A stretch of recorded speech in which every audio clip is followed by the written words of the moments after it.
is taking a paddling class so important? There's so much to learn that you have to start somewhere, and beginning class is the place to do that.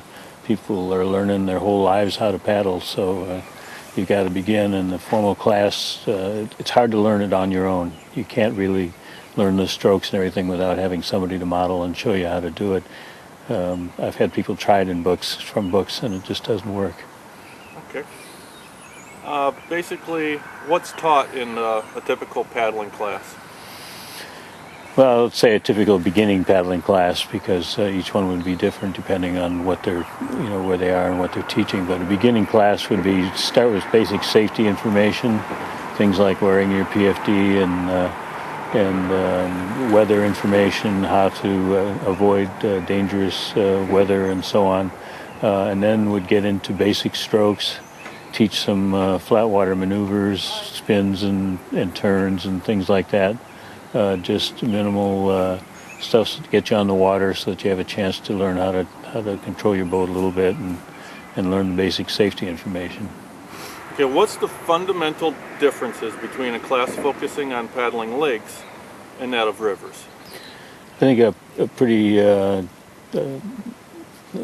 close analogy would be learning how to play poker. When you start learning how to play poker, you play penny ante and you have a lot of fun. You don't care what you lose, and it's kind of like being on flat water, where the things that you learn are not too hard, and the boat doesn't do things that you don't expect it to.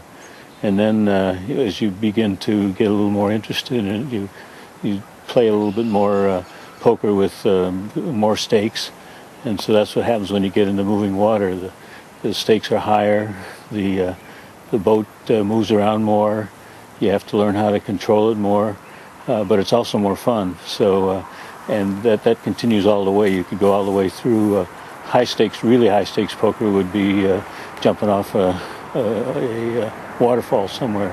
That would be the super high. But in between, there's all kinds of things that you can always learn, and I think the adrenaline level is about the same when you about ready to make a big pot, or when you're ready to run a big rapids. It's kind of the same.